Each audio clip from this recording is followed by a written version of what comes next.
Abra sua Bíblia comigo em Efésios capítulo 1, verso 16. Efésios capítulo 1, verso 16.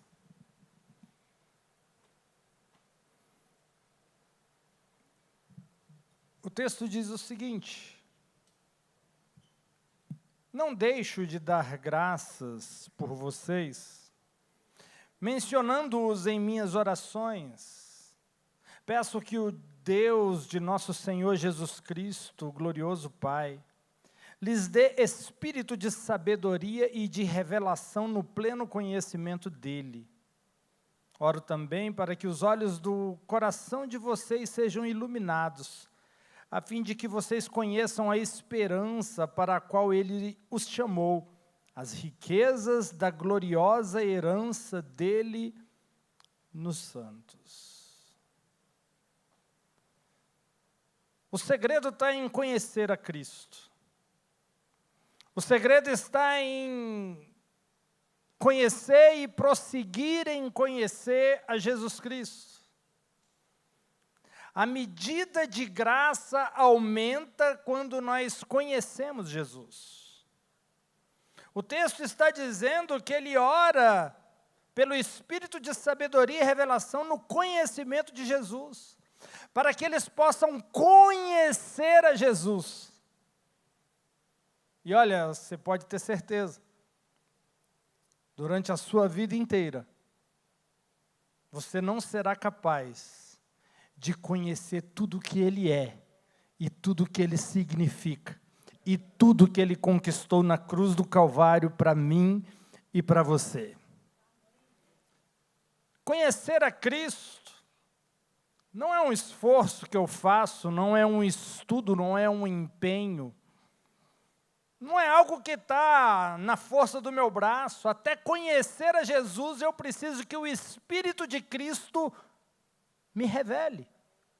Veja, apóstolo Paulo era um religioso, estudioso das Escrituras, e não conhecia Jesus.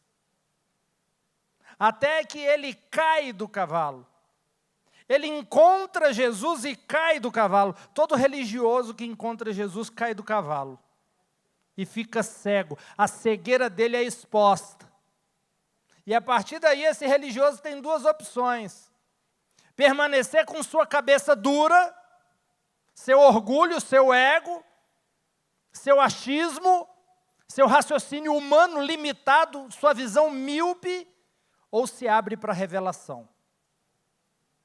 Ou se abre para conhecer um Cristo que só pode ser revelado pelo Espírito Santo.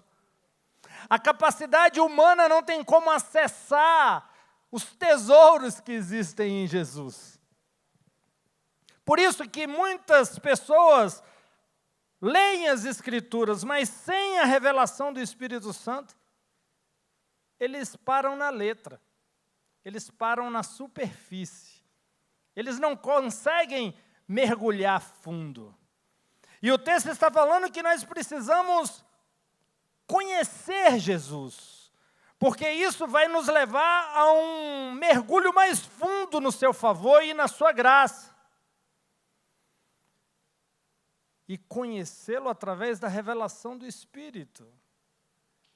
Hebreus 8, verso 11, vai dizer, olha só o que diz: ninguém mais ensinará ao seu próximo, nem ao seu irmão, dizendo, conheça o Senhor, porque todos eles me conhecerão, desde o menor até o maior, porque eu lhes perdoarei a maldade, e não me lembrarei mais dos seus pecados, chamando nova esta aliança. Ele tornou antiquada a primeira, e o que se torna antiquado e envelhecido está a ponto de desaparecer. Nós conheceremos, porque Ele quebrou uma barreira que separava o homem dele. O pecado criava um abismo que não dava para o homem atravessar e chegar diante de um Deus que era 3 vezes santo. Mas essa barreira ela foi removida na cruz, através do sacrifício, através do sangue derramado. O véu se rasgou de cima a baixo e nos foi dado o acesso. Eu sempre digo que o sangue de Jesus verdadeiramente funciona para limpar qualquer pecador de seus pecados. Porque hoje você tem acesso à presença de um Deus que é 3 vezes santo e você não é fulminado. E você pode ter intimidade, e você pode ter relacionamento com Ele. Mas nós só podemos conhecer o Senhor de forma íntima, porque fomos perdoados. O pecado era a separação. O pecado era o ponto que precisava ser removido para dar ao homem o relacionamento que foi perdido no jardim. O homem perdeu a intimidade, o homem perdeu essa proximidade com Deus. Mas Jesus, ele resolve esse problema. E para você conhecer a Deus, para você se aproximar de Deus, você precisa crer nessa verdade. E precisa estar estabelecido nessa verdade. Você precisa entender que não há nada mais que te separa de Deus. Não há mais nada entre você e Deus. Isso é muito importante. O perdão dos pecados é muito importante. Não somente de uma forma, uma lembrança, fui perdoado, mas uma consciência. Não há nada que me separa de Deus. Não há nada que pode me acusar, não há nada que pode me manchar, não há nada que possa me desqualificar. Isso tem que enraizar na sua mente, isso tem que ser você. Porque isso vai te revelar, vai te dar acesso a uma intimidade que você nunca teve. Não tem como eu crer perfeitamente no Evangelho, sem essa consciência de redenção, sem essa consciência de que eu tenho um Salvador e Ele me qualificou para que meu nome esteja escrito no livro da vida. E Deus me olha de uma forma tão agradável, simplesmente porque o Filho dele se sacrificou por mim. Eu sou qualificado em Cristo Jesus. Eu sou justiça de Deus em Cristo Jesus. Crer no Evangelho de Cristo é crer corretamente. E quem crê corretamente tem uma vida correta, tem uma vida alinhada, tem uma vida certa. Não é um esforço. O novo nascimento te dá uma vida santa. Você é uma nova criatura em Cristo Jesus. As coisas velhas passaram, tudo se fez novo. Então, a fé correta vai produzir uma vida de verdadeira santidade, de verdadeira retidão.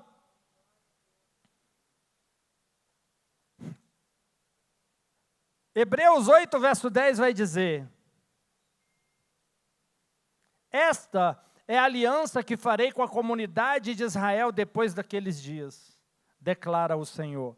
Porei as minhas leis em suas mentes, e as escrevereis em seus corações. Serei o Deus deles, e eles serão o meu povo.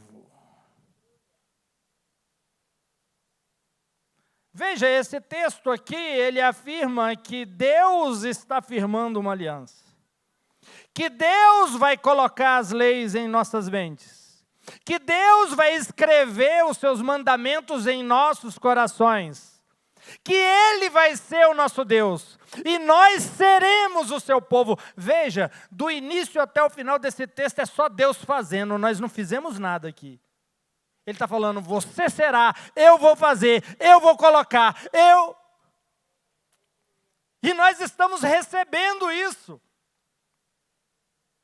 A nova aliança em que vivemos hoje, é sobre isso, é sobre Deus fazer. Eu vou, eu irei, eu farei, e vocês serão, e vocês receberão, e vocês terão,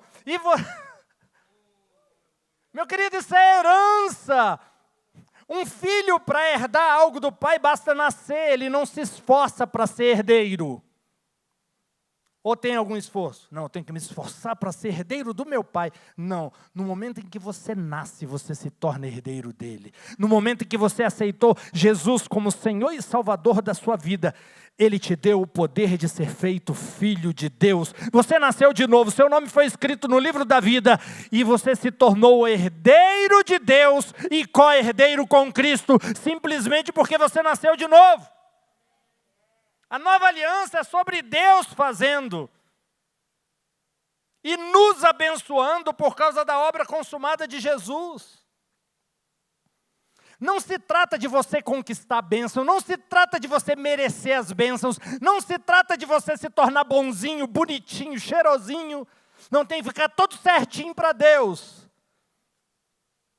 Não, é Ele que te deixa todo certinho quando você se relaciona com Ele. Você não tem capacidade de se aperfeiçoar, mas o Espírito dele em você te deixa perfeito. Muda o seu caráter, muda os seus hábitos, acaba com os vícios, fulmina o pecado. É Ele em você que faz toda a diferença. Na nova aliança, Deus está dizendo o tempo todo: eu serei para você o Deus que cura, e você será para mim um povo saudável. Eu serei para você a abundância, e você será para mim um povo próspero. Ele se revela como um Deus que é, para suprir aquilo que nós precisamos.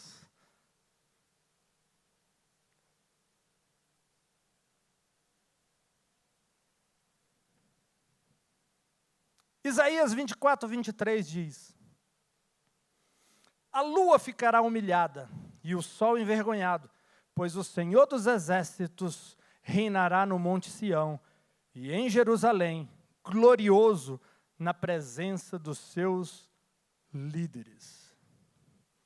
Monte Sião e Monte Sinai são duas peças-chave. Monte Sião é onde o Espírito foi dado. É onde a nova aliança foi selada, foi iniciada. Monte Sinai é onde os 10 mandamentos foram dados. E Deus está dizendo que o Senhor dos exércitos reinará no Monte Sião, no Monte da Graça. Não no Monte da Lei. Deus não vai reinar do Monte da Lei. Deus vai reinar no Monte Sião e em Jerusalém. Tudo o que acontece na nova aliança acontece no Monte Sião. A cura, o milagre, o sobrenatural. Você precisa estar no monte certo. Você precisa estar na montanha certa. Tem gente na montanha errada. Está vivendo morte, experimentando morte, porque está no monte errado. Está se estressando. Está se desgastando, porque está querendo fazer as coisas tudo pela sua própria força. Isso é estar no Monte Sinai. Muda de monte. Olha o que Deus diz a respeito de Moisés. Hebreus 12, verso 21. O espetáculo era tão terrível que até Moisés disse: estou apavorado e trêmulo. Mas vocês chegaram ao Monte Sião, a Jerusalém celestial, a cidade do Deus vivo. Chegaram aos milhares e milhares de anjos em alegre reunião, a igreja dos primogênitos, cujos nomes estão escritos nos céus. Vocês chegaram a Deus, juiz de todos os homens, aos espíritos dos justos aperfeiçoados, a Jesus, o mediador de uma nova aliança, e ao sangue aspergido que fala melhor do que o sangue de Abel. Tudo isso está aonde? Em qual monte? Sião. Tudo isso está no Monte Sião. Veja, o Monte Sinai é aquele que acusa e condena os melhores dos homens. Moisés ficou aterrorizado. O Monte Sinai é aquele que pega o melhor homem e o condena. O Monte Sião é aquele que pega o pior homem e o santifica, e o muda a vida dele por completo. Amém? Aquele ladrão na cruz que estava ao lado de Jesus, ele subiu o Monte Sinai, o Monte Sião. Um homem condenado à morte, quantos crimes ele cometeu, não sei. Mas muita coisa errada ele deve ter feito para estar ali, sendo crucificado junto com Jesus. Mas ele, mesmo pregado na cruz, ele sobe o Monte Sião.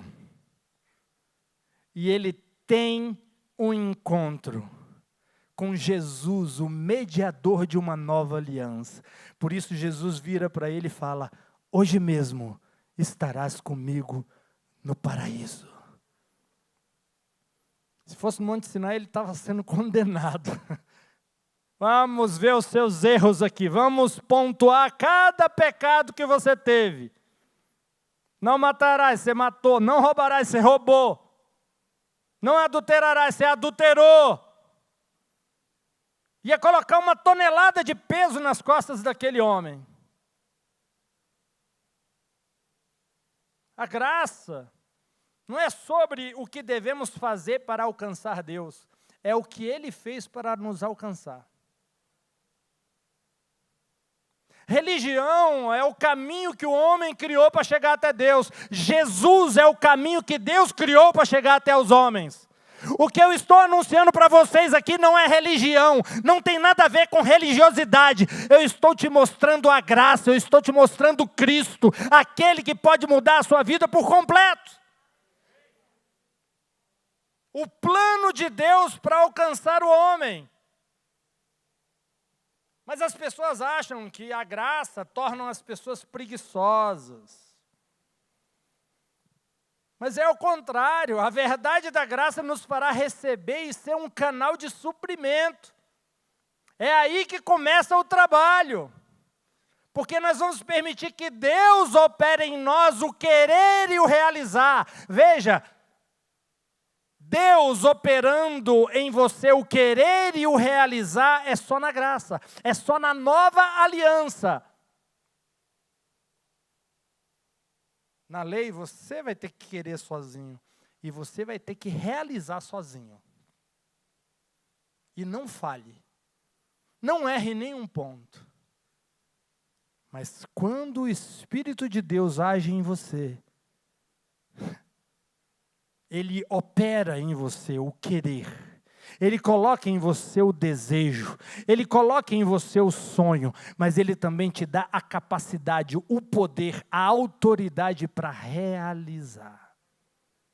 Amém? Alimente-se de Jesus e de sua obra consumada. É uma mensagem que não fica ultrapassada. Porque é a mensagem que dá vida, é a mensagem que muda a vida das pessoas.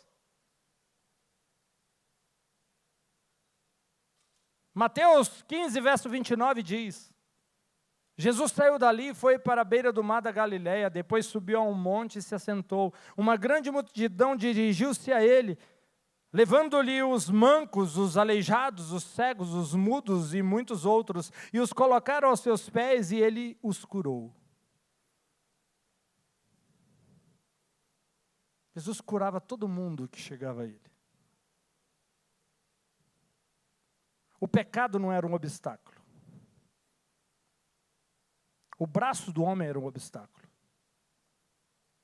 A força humana era um obstáculo. Mas todos que chegavam para, tipo assim, sou pecador, não mereço, mas eu percebo o seu amor. Essas pessoas eram curadas. Elas chegavam desarmadas. Jesus é aquele que elimina as doenças. A enfermidade é um inimigo, a doença é um inimigo. Aquilo que te maltrata é um inimigo. Qualquer coisa que te faz sofrer é um inimigo de Deus. Entenda, Jesus não é só aquele que salva, Ele é aquele que cura. A cura faz parte da salvação. Na verdade, é a manifestação do plano de redenção, a cura física, a cura emocional, a cura nos relacionamentos, a cura na família, a cura financeira. Faz parte do plano de redenção, é o céu se manifestando na sua vida, é você tendo sinais do mundo vindouro na sua vida. Assim na terra como é nos céus. A tua vontade na minha vida, como a tua vontade é feita nos céus. O Evangelho é o céu se manifestando nas pessoas que creem em Jesus Cristo.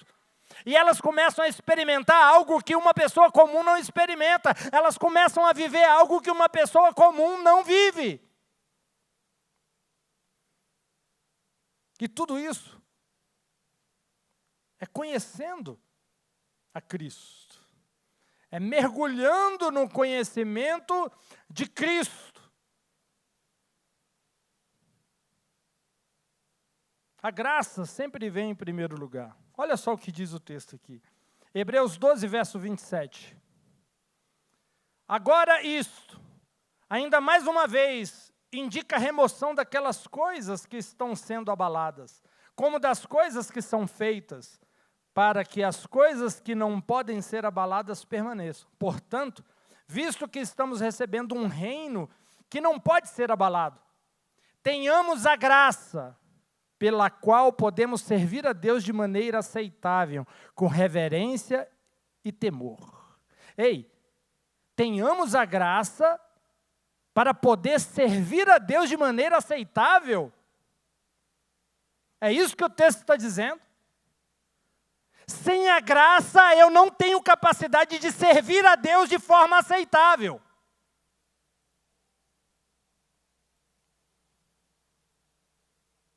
Precisamos entender que o Espírito Santo faz toda a diferença. Não teria sentido a nova aliança, você ter o Espírito Santo e você tivesse que viver por conta própria. Fazer do seu jeito, pela sua força. Você foi chamado para viver no sobrenatural e pelo poder de Deus. Você não foi chamado para andar sozinho, lutar suas lutas sozinhos, enfrentar os seus gigantes sozinhos.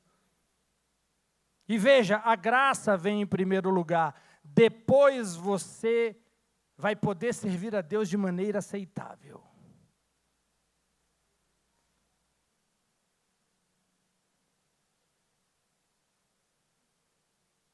Ao se alimentar de Cristo, você vive uma verdadeira vida de santidade. A graça não é licença para pecar. É poder para vencer o pecado. A graça não só lhe dá o poder de evitar o roubo, ela também te dá o desejo de ser uma bênção na vida dos outros. A lei fala para você não roubar, mas ela não te faz generoso. Ela não muda a sua natureza. A pessoa vai se remoer, quero roubar, aquele negócio, a pessoa deixou dando bobeira ali, meu Deus, vou pegar aquilo. Talvez não pegue, não roube, mas a natureza não muda. A graça muda a natureza. A lei diz, não roubarás. A graça não só lhe dá o poder de evitar o roubo, mas também te dá o desejo de ser resposta na vida das pessoas, de ser bênção na vida das pessoas. A lei diz, não adulterarás, não cometerás adultério. E há pessoas que tentam seguir a lei e não cometem adultério, mas não amam de fato seus cônjuges. A graça muda isso porque ela vai mais fundo. A graça faz com que você ame o seu cônjuge como Cristo amou a igreja. Não é só você não adulterar, muda a sua natureza e te dá um amor pelo seu cônjuge que você jamais poderia imaginar. E veja, isso não é meu, isso não veio de mim. Nasceu, brotou do Espírito Santo. É algo natural. São os frutos, o resultado do novo nascimento. Você me entende? Você não tem que se esforçar para ser curado. Você não tem que se esforçar para prosperar. Não é um esforço. Você tem que se convencer. Você tem que acreditar que existe alguém muito poderoso, que é dono de tudo, que tem todo domínio, que é soberano sobre tudo e sobre todos, e Ele te ama como ninguém nunca te amou. E é tão extravagante esse amor que chega ao ponto de dar a si mesmo, sacrificar a si mesmo, levar a sua culpa, levar os seus pecados, morrer a sua morte, entrar debaixo da sua condenação. Se Deus não poupou o que Ele tinha de mais precioso, que era seu Filho Jesus, você acha que Ele vai te negar a cura? Você acha que Ele vai te negar essa mudança de diagnóstico? Você acha mesmo que Ele vai te negar as outras coisas que são inferiores, menores, insignificantes, se comparado ao Filho dEle? Você é amado de uma forma extravagante. Você é cuidado de uma forma extravagante. E para você entrar nesse relacionamento e ter essa revelação, é mergulhar em Cristo, conhecê-lo, prosseguir em conhecê-lo, ir mais fundo, mergulhar na graça, tirar suas mãos de algumas coisas e falar: Espírito Santo, guia a minha vida.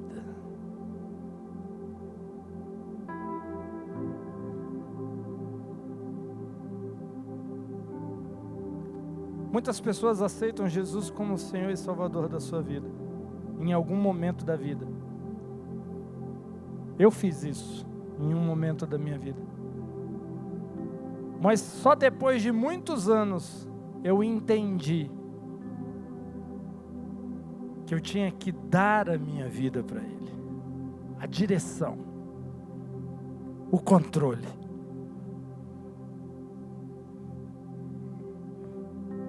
Porque só assim eu ia vencer coisas que eu não conseguia.